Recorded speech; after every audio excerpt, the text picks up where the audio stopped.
You woke up. It's a normal day. Everything is as you'd expect. It's ordinary. Everything it's under control. You take a moment to get a hold of your bearings, and you start to prepare. You're making plans or checking whatever's on your schedule because there's something that you want. There's something, a goal or something that you're striving towards. And it seems like things are going pretty well. I mean, well, I say well, but I mean normal. But that cycle of normalcy, it didn't plan on spinning forever. And slowly you begin to realize that something, it's not right. But what was it? Can you put your finger on it? Can you see it? Can you taste it? What is it? It's almost like it's at the tip of your tongue, but really, what was it? You thought you saw it around the corner, but you just can't put your finger on it. Now, fearing the walls around you shaking, maybe they'll begin to crumble. Well, whatever may happen, you decide to set the thought aside and do what you always did when things went wrong. You go after the shell that cocooned you, the thing that always sheltered you, that protected you from everything whenever things went a bit haywire. However, your guardian angel, your savior, whatever it is and whatever form it takes, the very thing that meant salvation, your refuge, your shell, what happens when this is taken from you?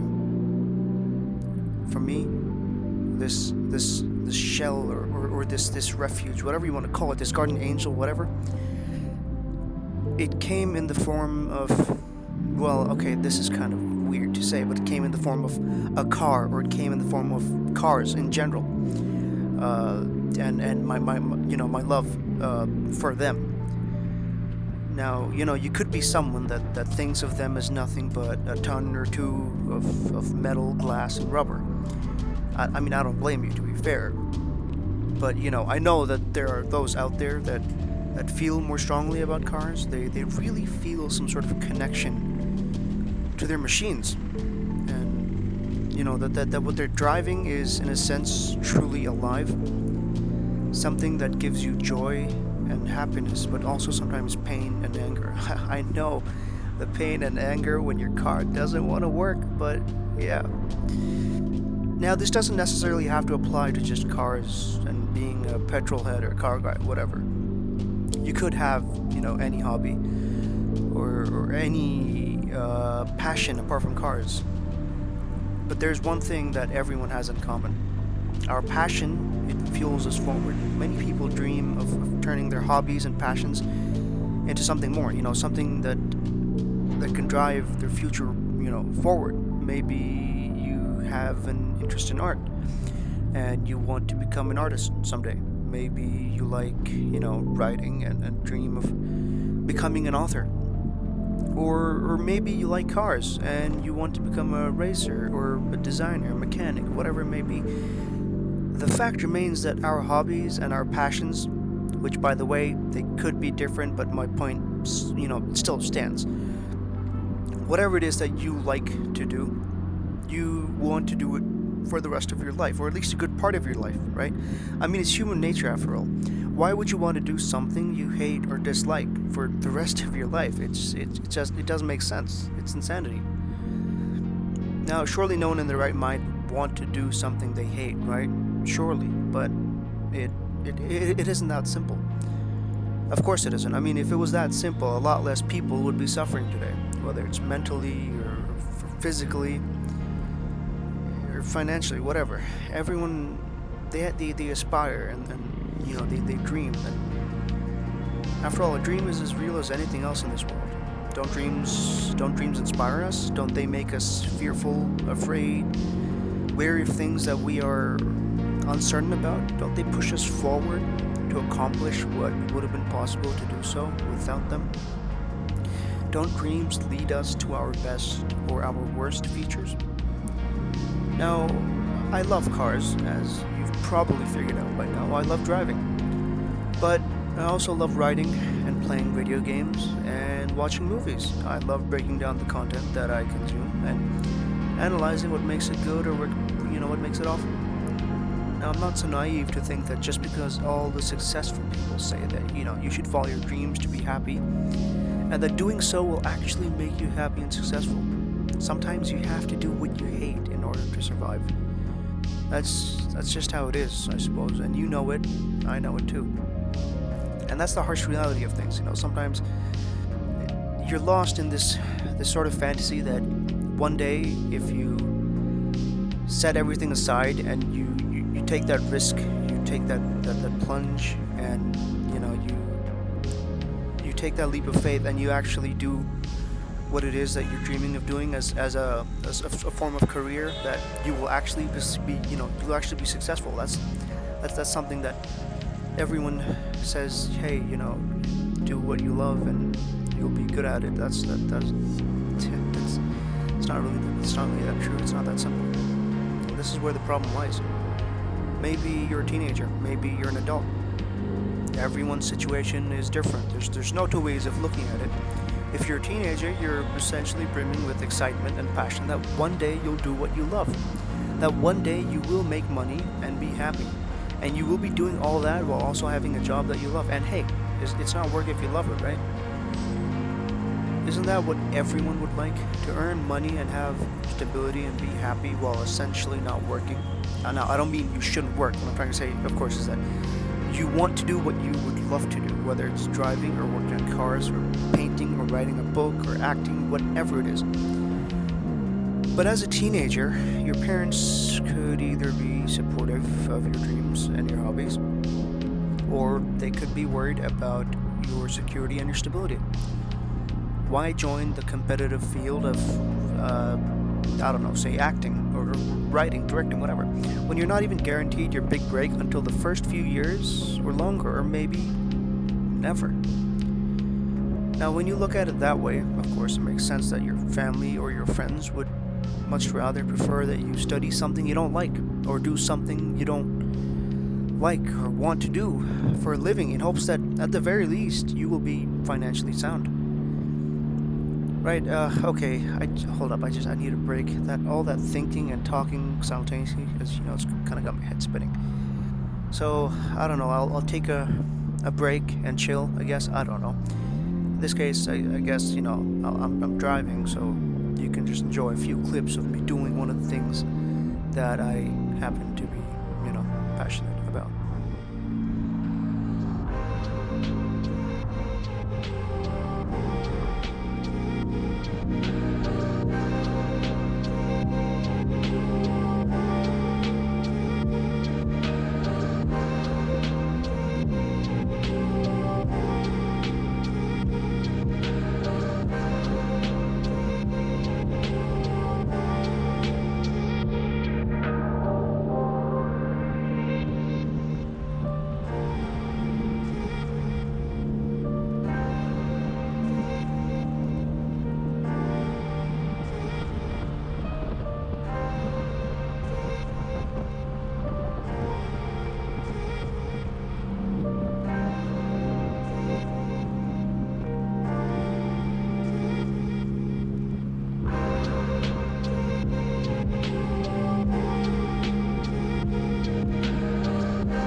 Alright, let's talk about old people. No, okay, god damn it. Sorry, I meant adults, not old. Old people technically as well, since they're part of adults, whatever. Anyway, as an adult, you could follow your dreams or be fearful of, the financial instability it could bring you, or, whatever your friends or your family may think about it, right? These are just, some of the potential roadblocks for you as an adult in the pursuit of your dreams. Still, though, I mean, you may find ways to cope with these obstacles, right? Whether you're an adult or a teenager or whatever. If you haven't found a way to cope with this, I hope you do. And if you have found a way to cope with it, please stick to it. Because our God, I can't say this. Our hobbies, our passions, even if they never become something that our lives depend on, they will always be what our lives count on. Let's take cars as a metaphor, or I suppose driving as a metaphor of sorts. Driving to me is as important as drawing may be to you, or singing, or whatever it may be that you enjoy and find peace in doing.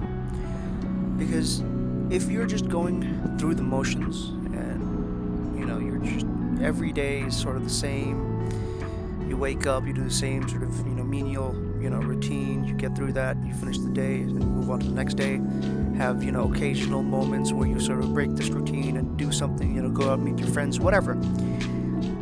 If all you're doing is just working, and just, never really trying to, stop and look around and take in everything that's going on around you, you're not really living at that point. It's more like you're existing. And to live means, to find meaning, to find joy in something that has to do with life. And anyway, I don't know why I went on this. Now, I like to take long drives. It helps me relax. It calms me down. It's like yoga in a way, or meditation. It's what gives me peace, I guess you could say. Yeah, meditation is a better way of putting it. Yes. When I wake up in the morning, I am eager to just get out on the road. My body thirsts for the feeling I get when I'm behind the wheel. It longs for it. And when I finally leave my house, walk to my car, unlock the door, and open it and get inside, I'm greeted to the all too familiar comfort of my Savior, because that's what my car is to me. And that's what, your hobby is to you as well, your passion. In an all too mundane world, it's our only salvation. In a world that doesn't stop to see if you're keeping up. These things are what protect, I guess. They keep us safe in their shell, while allowing you to peek out in the vast world that is just waiting to swallow you. Now, the feeling of the engine roaring, the feeling of it gasping for air, the feeling of each click as my gear slots into gear, the feeling of pushing the clutch and letting it go, that feeling of communicating with my car, understanding its limits, listening to what the steering is telling me, and then telling it what I want from it, and being in this sort of this harmony with my machine, that it acts as more than just a machine that I am driving. I really have no words for this, really. I mean, there really are no words I have that can describe this feeling of joy I get. It's almost like an extension of myself. A car or driving for me basically, reveals my true self that I probably wouldn't have revealed if it wasn't, for the shell that I had. Now this, of course, it applies to all of you as well. I hope it does. I hope everyone has something they love. It could be anything: reading, watching movies, filming videos, listening to music, whatever it is, wherever you are, however you are. The undeniable fact is that these things, they help us through our toughest times, and They bring light even in our darkest moments, if only a little bit.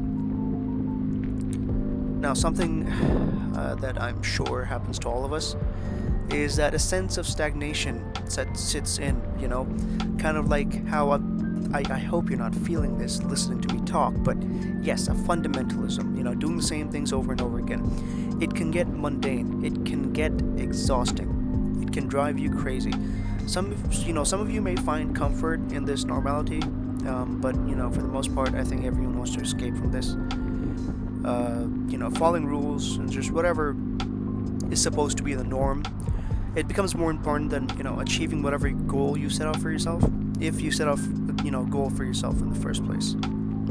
Now that's when you begin to lose sight of the reason why you were doing whatever it is that you were doing. Why were you following this mundane life? What was the end goal of following a pattern every day? Was there a light at the end of the tunnel? Does the tunnel even end?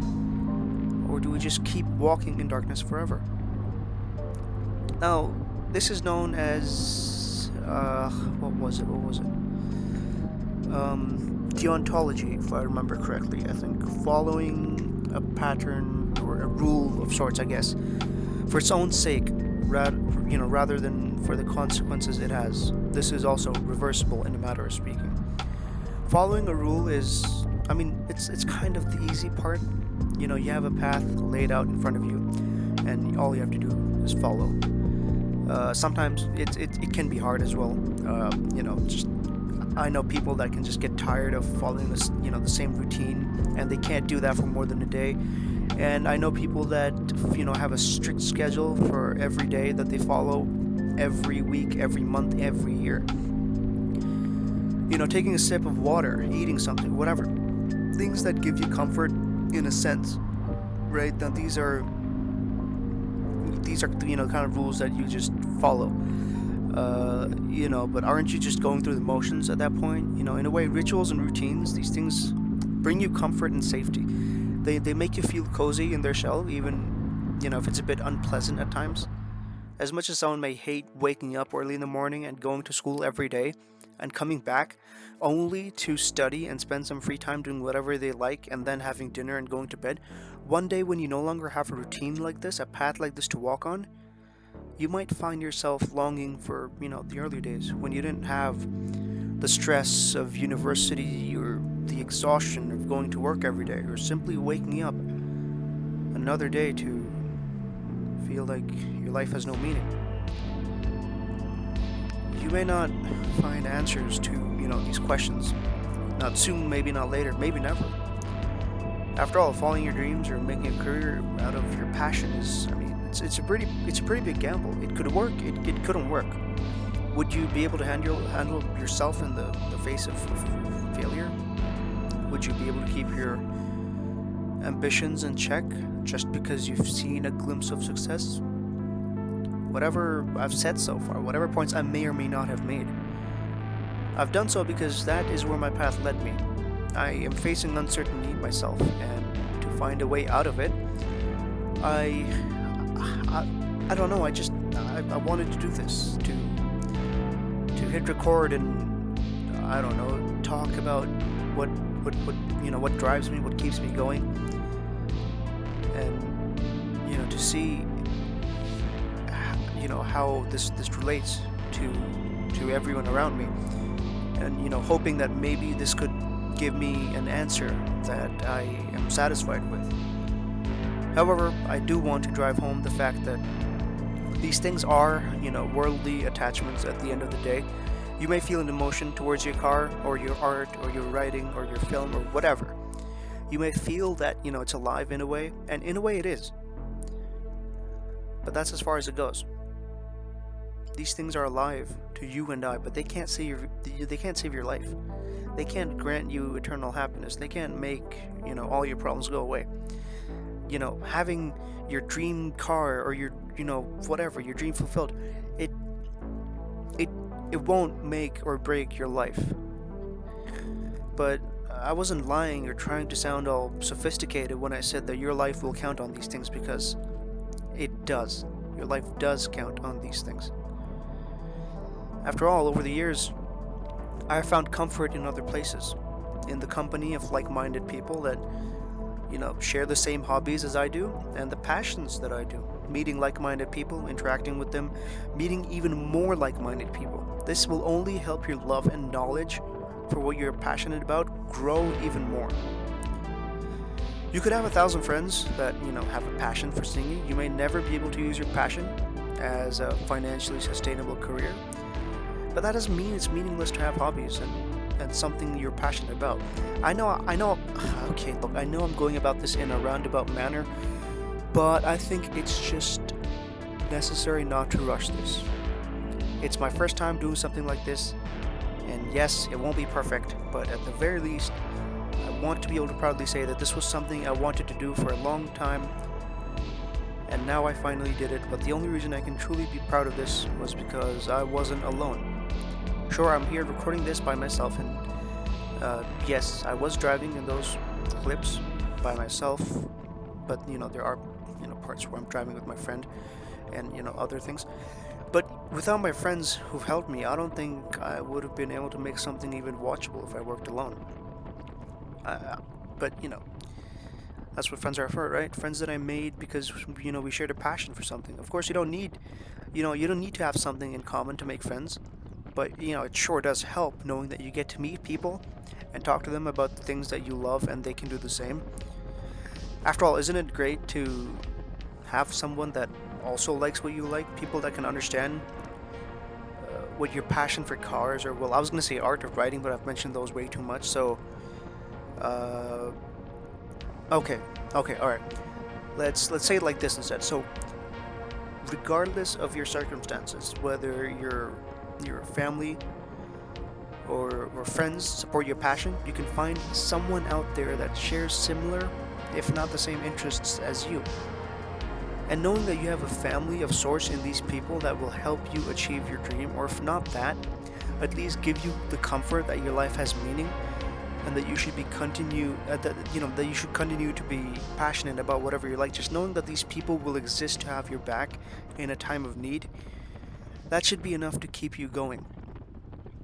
Whether you're having a hard time with your writer's block, or you're unable to compose a song, or simply don't think it is worth doing what you're passionate about, just remember that only you can move on from this. Only you can fix this problem. But there will always be someone there for you. Someone to give you that push and make that change in your life that you were fearful of making.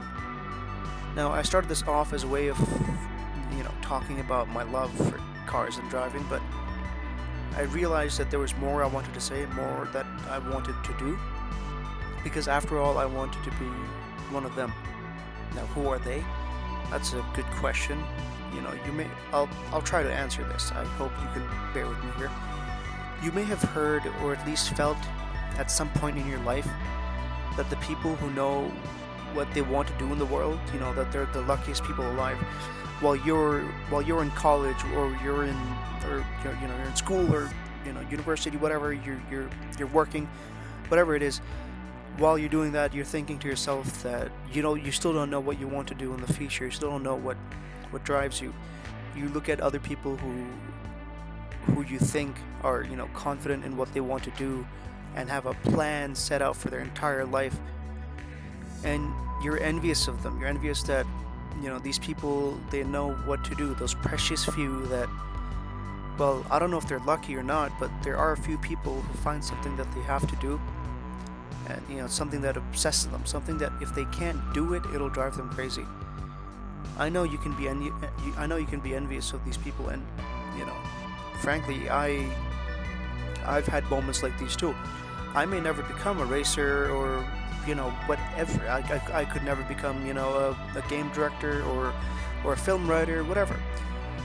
But frankly, I feel content with enjoying and communicating with my machine, and to spend my time with like-minded people, and to grow my love for cars and my various other interests. But the fact of the matter is, I may never become what I dreamt of becoming, and you may also never become what you've dreamt of becoming. But is that so unbecoming of us? Is there some sort of rule book that dictates we must do what we like to survive? No. As long as you never leave your passion behind, even if you don't make a career out of it, you will at least have the memories and relationships that came of that pursuit. Just remember that these friends that you make along the way and your family, they will always be there to protect you. So don't be afraid of, relying on them. People want to be needed and they need to be wanted. That was kind of dramatic. But yeah, anyway, since this was supposed to be a car video, I suppose the least I could do is, I don't know, end on a note that is fitting of a love letter to not just cars, but, dreams in general.